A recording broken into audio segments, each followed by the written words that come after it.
चलिए देखिए dear student, आज हम लोग क्लास ट्वेल्थ फिजिक्स का डियर स्टूडेंट आप लोग का सब्जेक्टिव क्वेश्चन जो 100 वीवीआई चला था उसी का आज पार्ट 10 देखने वाला है। यानी कि आज के इस वीडियो से 100 वीवीआई सब्जेक्टिव क्वेश्चन दोस्तों आप लोग को करवा रहे हैं, तो वो बिल्कुल आज क्लियर हो जाएंगे। ठीक है डियर स्टूडेंट, सभी विद्यार्थी लास्ट तक बने रहना, क्योंकि 100 सब्जेक्टिव काम नहीं होते। इतना आप लोग याद कर लेते हो तो बोर्ड एग्जाम में आप लोग को पूरा का पूरा क्लियर हो जाता है 200 सब्जेक्टिव। ठीक है ना, तो चलिए लास्ट तक बने रहो।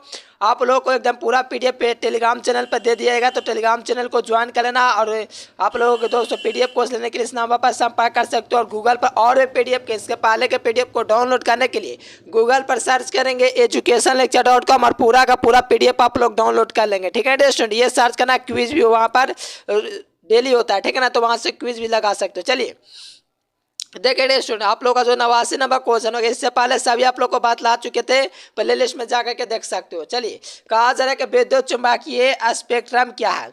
मैंने विद्युत चुंबकीय तरंग क्या ये भी पढ़ा दिए हैं। ठीक है डियर स्टूडेंट, सभी आप लोग का प्ले लिस्ट में मिल जाएगा। चलिए विद्युत चुंबकीय स्पेक्ट्रम क्या, मोस्ट इंपोर्टेंट क्वेश्चन है। कहा जा रहा है कि विद्युत चुंबकीय तरंग का तरंगधारी या आवृत्ति को अवरोही या आरोही क्रम में सजाने को हम लोग विद्युत चुंबकीय स्पेक्ट्रम कहते हैं। देखो समझना कुछ नहीं, आप लोगों को सिंपल है।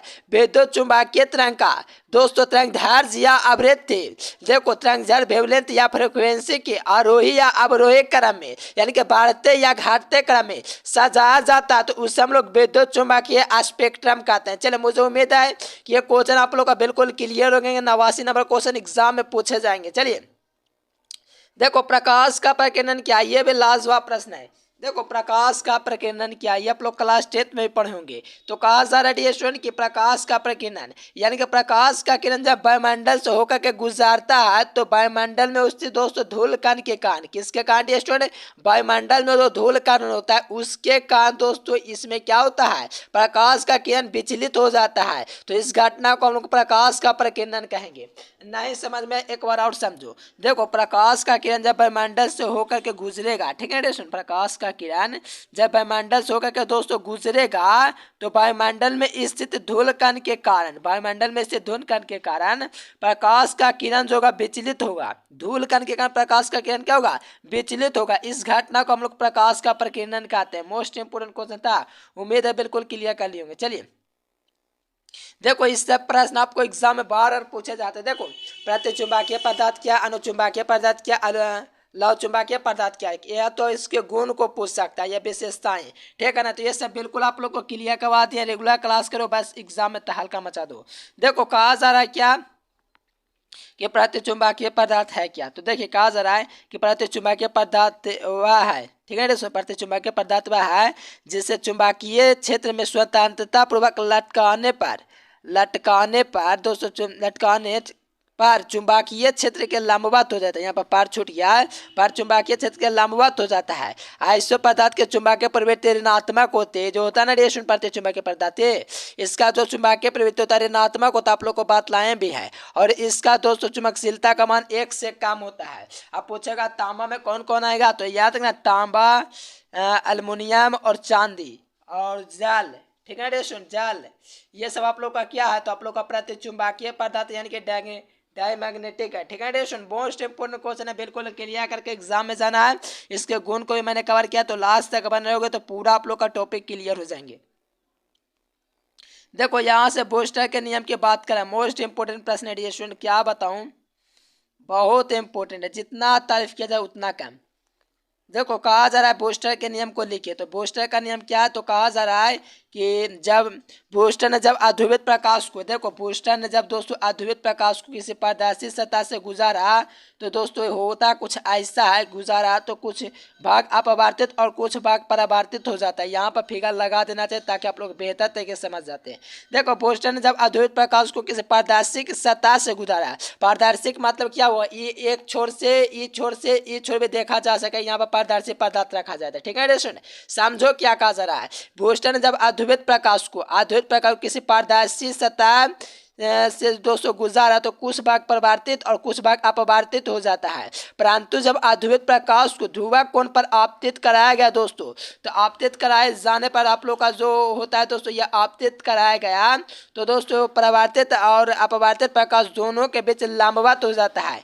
तो इस घटना को हम लोग दोस्तों बूस्टर का नियम कहेंगे। देखिए अगला बार कोशिश करेंगे फिगर के साथ समझाने की, ठीक है स्टूडेंट। इससे आप लोग को याद करने के रटने की जरूरत नहीं पड़ेगा और आप लोग अप्रोप याद हो जाएगा। देखते हैं फिगर। चलिए म्यू बराबर 10 आई पे का सूत्र यहाँ से ज्ञात होता है, जो कि आप लोग को पता होगा।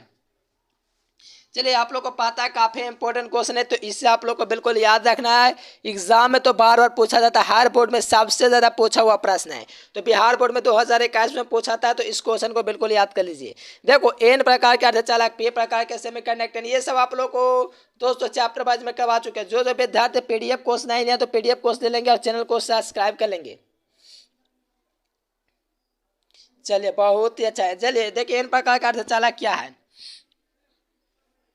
देखिए कहा जाए जब अर्धचालक में 5 में से उजागता वाला तत्व मिला जाता है तो ऐसे अर्धचालक में मुक्त इलेक्ट्रॉनों की संख्या बढ़ जाती है तथा अर्धचालक में आवेश वाहक इलेक्ट्रॉन होता है। देखिए एन प्रकार का अर्धचालक हुआ। इसमें क्या कहा जा रहा है कि अर्धचालक में जो होता है दोस्तों एन टाइप में, इसमें 5 में संयोजकता वाला तत्व मिला जाता है। जबकि पे प्रकार का अर्धचालक होता है दोस्तों, उसमें तीसरे संयोजकता वाला तत्व मिलाया जाता है। अब कौन कौन मिलाया जाता है ये सब आप लोग को बारीक के दोस्तों नोट्स में मिलेगा, तो पीडीएफ कोर्स अवश्य लीजिएगा जो विद्यार्थी नहीं लिए हैं। तो यहाँ से कहा जाए कि एन प्रकार का अर्धचालक है क्या। तो देखिए जब अर्धचालक में 5 में संयोजकता वाला तत्व मिला जाता है तब ऐसे अर्धचालक में मुक्त इलेक्ट्रॉनों की संख्या बढ़ जाती है तथा अर्धचालक में आवेश वाहक इलेक्ट्रॉन होता है। देखो यहाँ से एग्जांपल आर्सेनिक और सीसा का है।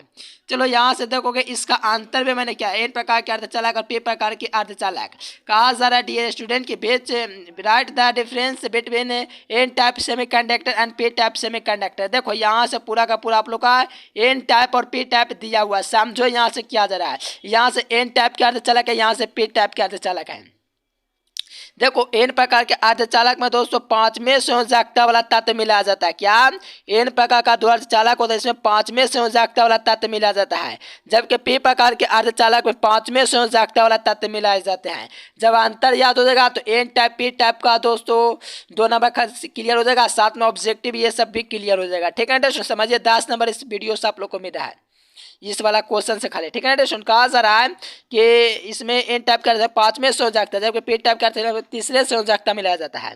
और इसमें जो होता है एन टाइप में बहुसंख्यक जो होता है ना इलेक्ट्रॉन होते हैं एन टाइप में, और जबकि पी टाइप में जो बहुसंख्यक होते हैं छेद होते हैं, यानी कि छेद होते हैं। क्या होते हैं छेद, यानी कि होल इंग्लिश में कहते हैं।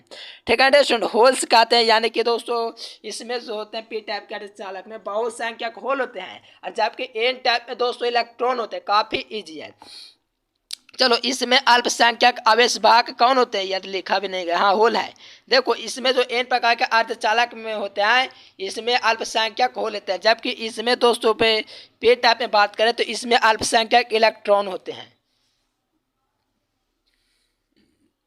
चलिए मुझे उम्मीद है डियर स्टूडेंट बिल्कुल आप लोग क्लियर कर लेंगे और यहाँ से आपके बोर्ड एग्जाम में क्वेश्चन पक्का पूछा जाएगा, तो बिल्कुल याद कर लीजिए। देखो ऐसा क्वेश्चन हम लोग कराते रहेंगे क्योंकि दोस्तों अंतर और विशेषताएं एग्जाम में अक्सर पूछे जाते हैं। तो आप लोग बिल्कुल बेफिक्र है, जितना आप लोग को करवाते हैं बस याद करते जाओ, रटना भी नहीं है। ठीक है ना, सुन ऐसा नहीं सोचना है कि रट ही जाना, टेंशन हो रहा है कि नहीं आएगा तो एग्जाम में क्या लिखेंगे, ऐसा आप लोग को नहीं करना है। एकदम हल्का एकदम ध्यान दीजिए बस, ये नहीं एकदम माथा में ये प्रेशर नहीं लेना है कि पूरा का पूरा यादें करके जाना, ऐसा नहीं करना है। ऐसा ट्रिक भी हम देंगे, ये सब टेंशन नहीं लेना है। ठीक है ना, एग्जाम में बिल्कुल बेहतर करोगे ऐसे आप लोग को मुझे लगता है कि बहुत इजी क्वेश्चन पूछे जाते हैं एग्जाम में। देखो गामा किरण के गुण को लिखें तो गामा किरण जो होते हैं दोस्तों इसके निम्नलिखित गुण होते हैं। गामा किरण दोस्तों पहला बात तो इलेक्ट्रोमैग्नेटिक इंडक्शन होता है, क्या सॉरी विद्युत चुंबकीय तरंग होता है। ठीक है दोस्तों, यानी कि विद्युत चुंबकीय तरंग होता है ये आप लोग का क्या, तो गामा किरण इलेक्ट्रोमैग्नेटिक वेव। ठीक है दोस्तों, विद्युत चुंबकीय तरंग कैसा होता है, इलेक्ट्रोमैग्नेटिक वेव होता है। चलो यहाँ से देखो गामा किरण का तरंग दैर्घ्य बहुत कम होता है, इसीलिए इसका आवृत्ति सबसे अधिक होता है। देखो इसका तरंग दैर्घ्य सबसे कम होता है, वेवलेंथ कम होगा तो इसका फ्रीक्वेंसी अधिक होता है। तो यहाँ पर आप लोग चौथा गुण में भी लिख सकते हो कि इसका आवृत्ति सबसे अधिक होता है, लिख सकते हो कि नहीं डियर स्टूडेंट, क्योंकि इसका तरंग दैर्घ्य कम होगा तो इसका फ्रीक्वेंसी अधिक होगा। ठीक है ना, चलो यहाँ से कहा गामा किरण का भेदन क्षमता सबसे अधिक होता है। देखो ये गामा किरण जो होता है मेरे प्यालाल ये कैसा होता है, तो याद रखना सबसे अधिक भेदन क्षमता होता है। यहाँ से एक और पॉइंट लिख सकते हो कि गामा किरणों की तरह ही एक्स किरण होता है, गामा किरणों की तरह एक्स किरण होता है। देखो बहुत सारे गुण बन सकते हैं। ऑब्जेक्टिव याद है, समझिए गुण याद है बस, और क्या यार, यही सब तो एग्जाम में लिखना आप लोग को। बस ऑब्जेक्टिव याद रखोगे, गुण लिख दोगे, और क्या। देखो ये विद्युत चुंबकीय तरंग होता है, इसका तरंग दैर्ध्य सबसे कम होता है, ऑब्जेक्टिव भी है। ये गामा किरण का भेदन क्षमता अधिक होता है, ये भी ऑब्जेक्टिव भी है। और क्या कि गामा किरण एक्स किरण की तरह होता है, ये भी ऑब्जेक्टिव है। सब आप लोग ऑब्जेक्टिव को गुण में संभाल लो, ठीक है टेस्ट एग्जाम में बिल्कुल हल्का मचा दोगे। चलिए देखिए, जो मेरे पहला नए चैनल पर, तो चैनल को सब्सक्राइब करके ऑन नोटिफिकेशन को सिलेक्ट करना, ताकि ऐसे वीडियोस आप लोग को पल पल मिलता रहे। चलिए कहा जरा प्रकाश का ध्रुवण क्या है, या तो प्रकाश का ध्रुवीकरण क्या है। देखो प्रकाश का व्यतिकरण आप लोग को क्या करा चुके, ऑब्जेक्टिव में पूछ देता है। उसी प्रकार से प्रकाश का ध्रुवण भी एक तरह से ऑब्जेक्टिव ही है। देखो प्रकाश का ध्रुवण काफी इजी है। देखो प्रकाश तरंग को एक निश्चित दिशा में लाने को दोस्तों क्रिया को प्रकाश का ध्रुवण कहा जाता है। बिल्कुल सटीक परिभाषा है, क्योंकि प्रकाश का ध्रुवण जो होता है, प्रकाश के तरंग को एक निश्चित दिशा में लाने को दोस्तों हम लोग प्रकाश का ध्रुवण कहते हैं। चलिए यहाँ पे what is the polarisation of light, तो यहाँ से याद कर लेंगे। चलिए देखो पृथ्वी का चुंबकीय तत्व, ये तो लाजवाब प्रश्न डियर स्टूडेंट, क्या बतलाऊं इस क्वेश्चन के बारे में, ये नहीं समझे, बहुत इंपॉर्टेंट है। पृथ्वी का चुंबकीय तत्व से आप लोग क्या समझते हैं, तो किसी स्थान पर पृथ्वी के चुंबकीय क्षेत्र के परिमाण और दिशा का पूर्ण ज्ञान जिन राशियों से प्राप्त होता है उन्हें पृथ्वी का चुंबकीय तत्व कहते हैं। क्या कहते हैं, किसी स्थान पर पृथ्वी के चुंबकीय क्षेत्र के परिमाण और दिशा का ज्ञान जिन राशियों से प्राप्त होता है उन्हें हम लोग पृथ्वी का दोस्तों क्या कहते हैं। बिल्कुल डियर स्टूडेंट, एकदम इससे हम लोग दोस्तों पृथ्वी का चुंबकीय तत्व कहेंगे। कहा जरा पहला में जो इस ये दोस्तों कितने प्रकार के होते हैं, ये इस प्रकार से हैं। यह तत्व दोस्तों 3 प्रकार से होता है। इसमें दिक्पात होता है, जो कि चुंबकीय यमोत्तर एवं भौगोलिक यमोत्तर के बीच का कोण होता है। और नाट्य कोण, नमन कोण, ये आप लोग को परिभाषा नहीं करवाएंगे, बहुत इंपॉर्टेंट है। चलो पृथ्वी का चुंबकीय क्षेत्र का 36 घटक, ये सब क्या है, तो पृथ्वी के चुंबकीय तत्व के बारे में जानकारी देता है। क्या देता है, जानकारी। ये ऑप्शन नहीं है डियर स्टूडेंट, ये 3 प्रकार हैं। चलिए देखो बोर की अस्थायी कक्षा क्या, इससे आप लोग क्या समझते हो, बोर के अस्थायी कक्षा से आप लोग क्या समझते हैं। देखिए कहा जा रहा है कि इलेक्ट्रॉन नाभिक के चारों ओर, देखिए इलेक्ट्रॉन जो होता है मेरे प्यारे नाभिक के चारों ओर से दोस्तों वृत्तीय कक्षा में NH/2 पाई के रूप में दोस्तों क्या होता है, घूमते रहता है। इन कक्षाओं में घूमने वाले इलेक्ट्रॉन विकिरण नहीं उत्पन्न करते, इन कक्षाओं को अस्थायी कक्षा कहते हैं। क्यों कहते हैं ये भी याद रखना, विकिरण उत्पन्न नहीं करते। क्या उत्पन्न नहीं, बस इतना लिखोगे यार मास्टर साहब समझ जाएंगे कि आप लोग इंटेलिजेंट हो, क्योंकि यार इतना लिख देना बहुत अपने आप में बड़ी बात है। क्योंकि इन कक्षाओं में इलेक्ट्रॉन विकिरण नहीं उत्पन्न करते, इसलिए इन्हें बोर की अस्थायी कक्षा हम लोग कहते हैं।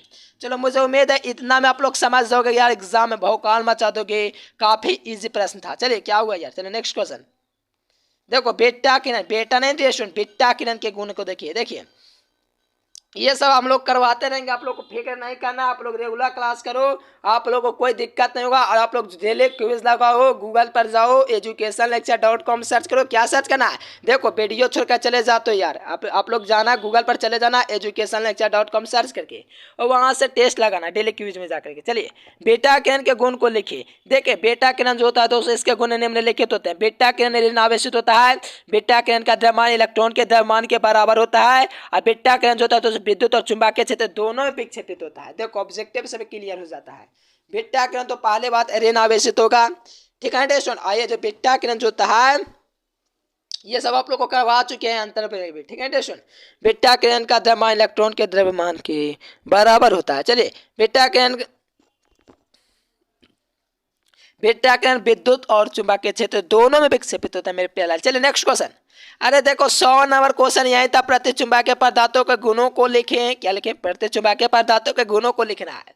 देखिए लाजवाब प्रश्न है, इंपॉर्टेंट प्रश्न है, एग्जाम हॉल में तहलका मचाने वाला क्वेश्चन है। आप लोग बिल्कुल तहलका मचा दीजिएगा। कहा जा रहा है कि प्रति चुंबकीय पदार्थ के गुणों को लिखें, तो प्रति चुंबकीय पदार्थ के गुण निम्नलिखित हैं। प्रति चुंबकीय पदार्थ तीनों अवस्था में पाया जाता है। प्रति चुंबकीय पदार्थ के चुंबकीय प्रवृत्ति ऋणात्मक होते, प्रति चुंबकीय पदार्थ की चुंबकीय प्रवृत्ति 1 से कम होते। देखो पहला क्वेश्चन प्रति चुंबकीय पदार्थ से था और लास्ट क्वेश्चन भी उसी से था। चलो नहीं यार, देखो वीडियो पसंद है तो वीडियो को लाइक कर लगे हाथ। अरे यार चैनल को सब्सक्राइब कीजिए, क्या कीजिए सब्सक्राइब, ललका का दबाइए, मन कीजिए हल्का, और गूगल पर जाइए, सर्च कीजिए educationlecture.com, क्योंकि आप लोग बहुत मेहनती हो। ठीक है स्टूडेंट, ये पार्ट 10 वीडियो समाप्त हुआ।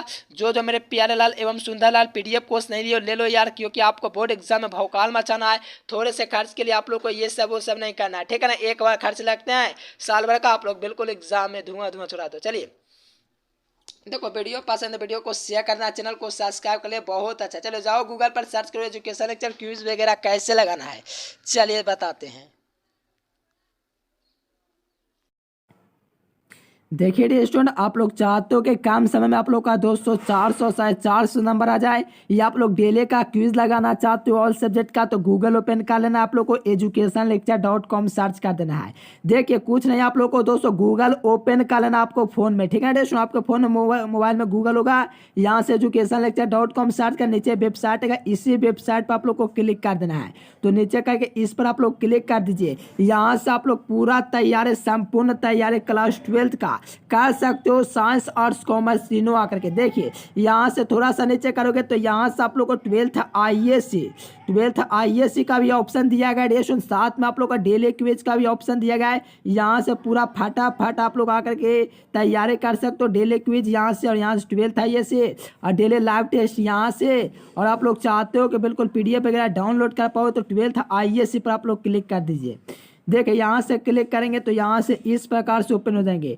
यहाँ से देखेंगे डियर स्टूडेंट, तो आप लोग टेस्ट भी लगा सकते हैं। जो चैप्टर आप लोग को पढ़ना हो यहाँ से आप लोग टेस्ट लगा सकते हैं। हिंदी, अंग्रेजी, गणित, पूरा चैप्टर वाइज ऑब्जेक्टिव सब्जेक्टिव सभी डाला गया है। तो आ करके आप लोग भी आइए और विजिट करिए educationlecture.com। जब आप लोग का टेस्ट लगाना होगा तो ये सब आप लोग क्लिक करके यहाँ से क्विज वगैरह भी खेल सकते हो। जैसे कि यहाँ पर मैंने रोज कहानी का मुझे हम लोग को दोस्तों टेस्ट लगाना, तो इस पर मैं क्लिक कर दूंगा।